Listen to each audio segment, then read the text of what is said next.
법정 피고인석에 앉은 김건희 여사의 모습이 오늘 언론에 공개됐습니다. 전직 영부인이 피고인으로 재판에 출석한 건 헌정사상 처음인데요. 직접 만나보시죠.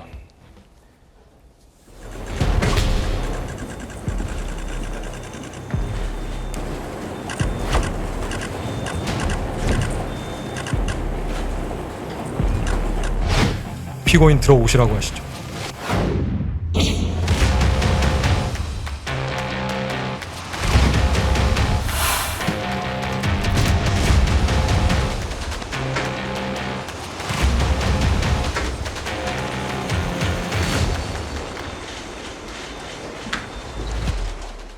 자, 보신 것처럼 머리는 묶고 흰 마스크 썼고 뿔테 안경 썼고 또 옷은 검은색 양복. 영장심사 당시 입었던 옷과 거의 비슷합니다. 흰색 셔츠 차림이고. 양태정 변호사님, 수영복이 아니었어요. 오늘 처음 모습을 드러냈는데 영장심사 때 입은 사복 그대로 입고 나온 것 같아요. 이거는 전직 영부인이라서 무슨 배려를 받은 겁니까? 아니면은 사복 입고 나온 게 규정이 있는 겁니까? 이건 이제 배려를 받았다고 봅니다. 보통 뭐 제 경험상 이제 대부분의 이런 구속 피고인 같은 경우에는 이제 수영복을 입고 법정에 출석을 그대로 하고요.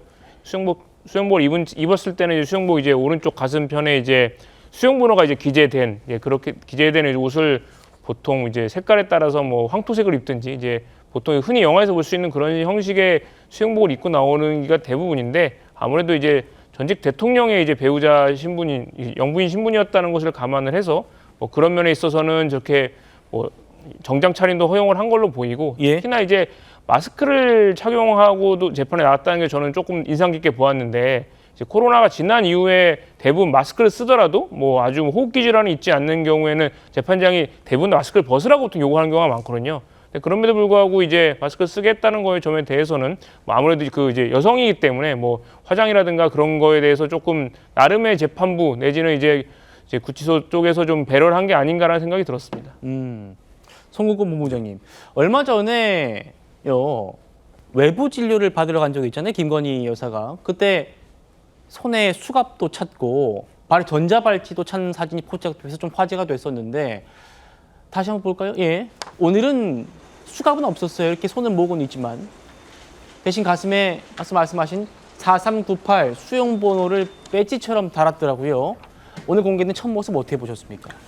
일단 사복을 입게 된 것은 제가 그때 이제 헌재에서 그 미결수들을 제수복을 입혀서 오는 것은 거기에 대해서 그때 헌법 소원이 있어서 그건 위헌이라고 했기 때문에 미결수에 대해서는 1999년도부터 사복을 입을 수 있게 돼 있어요. 이건 특혜 아니다? 네, 특혜 아닙니다. 그건 특혜 아니고 사복을 입을 수 있게 돼 있으니까 본인이 원하면 사복 입고 나옵니다. 그렇군요. 다른 피고인들도 미결수는 다 그렇게 하고 나왔어요. 예.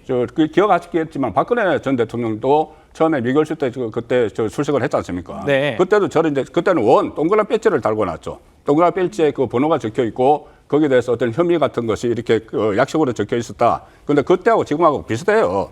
똑같은 거고 그리고 이거 어떤 특혜라고 그렇게 이제 단정할 수는 없는 그런 상황이 있는 것이고 다른 사람들하고 비교를 해봤을 때 그리고 오늘 뭐 어쨌든 굉장히 불행한 일이죠.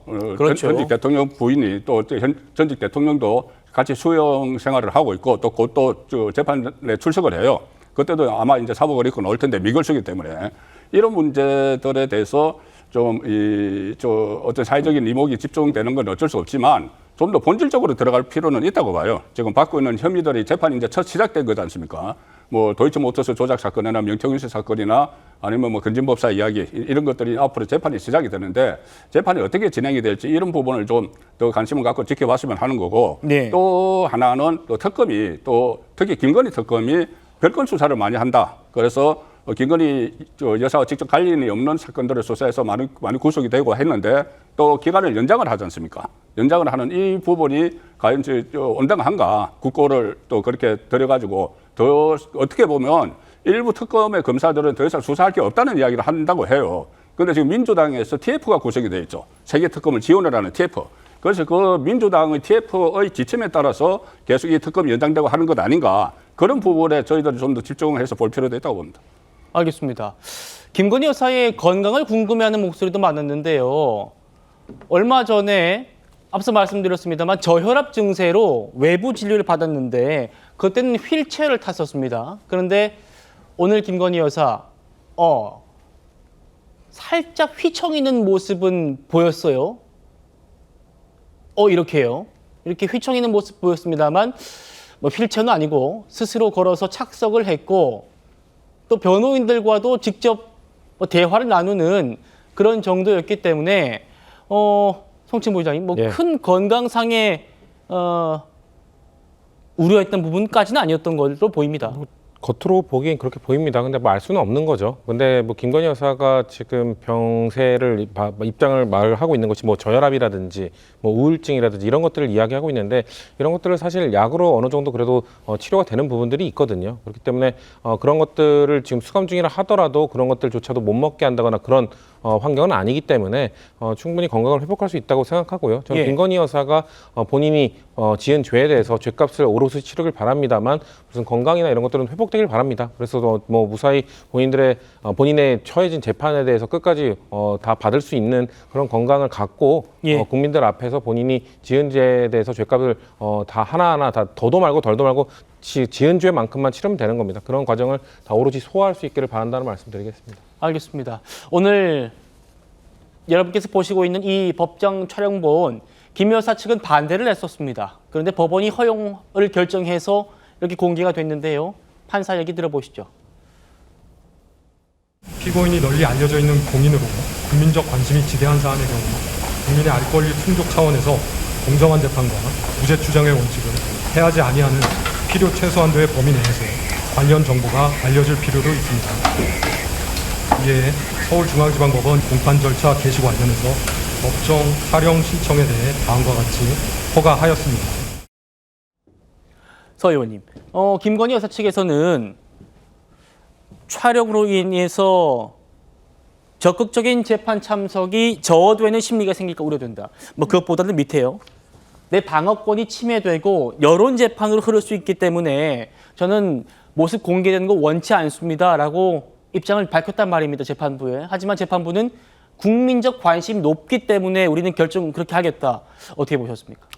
네, 어쨌거나 굉장히 안타깝고 불행한 일이고요. 그런데 이제 재판부에서 이런 결정을 한 건 재판부의 결정이니까 또 받아들여야 됩니다만 저렇게 입장 장면을 보여주고 피고인석에 앉는 모습을 보여주는 것이 우리 사회에 어떠한 실익이 있는지는 잘 모르겠습니다. 그리고 김건희 여사 측에서는 얼마든지 저런 주장을 또 할 수 있는 거라고 봅니다. 그리고 이번에 재판을 하면서 또 이례적이었던 게 보통은 이제 공판 준비기를 잡고 다시 재판을 하게 되는데 그거 없이 한꺼번에 하겠다라는 입장이 나왔어요. 굉장히 예. 이 재판의 속도를 내겠다라는 의지로 보입니다. 그리고 이거는 뭐 부가적인 얘기입니다만은 저렇게 법정을 공개하는 게 저는 김건희 여사 측의 뭐 방어권 문제도 있겠지만 저는 재판부가 공개되는 것이 오히려 더 걱정스럽습니다. 재판부의 얼굴이 다 나왔어요, 사실은. 요즘에는 이제 여러 가지 뭐 3개 특검이 움직이면서 관련된 재판을 할 때마다 재판부를 향한 그 민주당 지지자들의 공격이 굉장히 심하지 않습니까? 뭐 이른바 좌표 찍기 네네. 말씀하신 거군요. 저는 오히려 어떻게 보면 김건희 여사보다는 재판부가 저렇게 본인들이 다 공개가 되는데 저걸 또 허용한 것도 굉장히 여러 가지 뭐 고민이 많지 않았겠나 저는 그런 생각이 들고요. 이게 자칫하면 여론몰이가 되는 거에 대해서는 굉장히 재판 과정에서 경계를 해야 된다라는 생각이 듭니다. 그리고 덧붙여서 김건희 특검이 여러 가지 이제 구속 수사를 지금 많이 하고 있는데요. 예. 뭐 저는 국민의힘 뭐 의원이니까 우리 당도 압수수색해서 뭐 당원 명부를 가져가고 뭐 이런 일이 있었습니다. 그런데 김건희 특검이 그나마 특검 중에선 성과를 낸다고 얘기하는 게 구속하는 사람 숫자가 많다는 겁니다. 그래서 한 13명 정도를 구속했는데 그중에 9명은 김건희 여사와 아무 상관없는 것으로 구속이 됐습니다. 과연 이런 특검이 이거를 가지고 성과라고 할 수 있는가? 그리고 수사를 제대로 하고 있는가? 어떻게 보면 탈탈 털어가지고 전부 다 별건 수사를 하고 있는가? 그래서 특별검사가 진짜 특별한 별건 수사를 하는 팀이 아니냐 이런 우스갯소리도 나오고 있거든요. 그래서 수사를 하는 과정, 그다음에 재판을 하는 과정이 어디까지나 공정하게 예. 국민 누구나 수용할 수 있게 그렇게 잘 진행이 되기를 바랍니다. 알겠습니다. 카메라가 퇴정하고 본격적인 신문이 시작됐는데 40분 만에 첫 재판이 끝났다고 합니다. 판사와 김 여사의 문답 일부도 공개가 되었습니다. 보시죠. 재판장이 직업이 없습니까? 이러니까 김건희 여사가 네, 무직입니다. 이렇게 밝혔다고 해요. 그리고 진술 거부권, 묵비권이 있습니다라는 공지를 하니까 김건희 여사가 끄덕끄덕 했대요. 또 혹시 국민 참여 재판을 원합니까? 라니까 김건희 여사가 아닙니다. 라고 비교적 또렷한 목소리로 답을 했답니다. 양태정 부위원장님, 전직 영부인인데 무직이다. 그리고 국민 참여 재판을 원치 않는다. 이렇게 답을 했다는 거 어떻게 보셨습니까? 뭐 사실 직업 그리고 이제 뭐 이런 미란다 원칙 고지나 뭐 이제 국민참여재판을 원하도록 되는 거는 이제 형사소송법이나 국민참여재판에 관한 법률에 의해서 정해진 절차입니다. 그래서 보통 주소 묻고요, 생년월일 묻고 이제 등록기준지, 그러니까 본적지 묻고 직업을 묻도록 되어 있던 거라서 뭐 특별히 뭐 이례적이거나 이상한 건 없다고 보이고요. 뭐 이제 뭐 국민참여재판 같은 경우에는 이제 합의부에 해당하는 사건 중에서 일부 사건에 대해서는 이제 단순히 이제 뭐 재판부 판사들만 결정하는 것이 아니라 이제 국민 참여로 되어 있는 배심원들의 의견을 듣고 이제 재판부에서 결정할 수 있도록 한 제도인데 뭐 아무래도 이런 사건이 이제 뭐 국민들의 뭐 관심이 높긴 하지만 오히려 그런 부분에 있어서 국민 참여 재판을 받는 것이 더 불리할 수도 있다는 아마 그런 법리적인 판단 하에서 그거에 대해서는 이제 거부를 한 것이 아닌가 생각이 듭니다.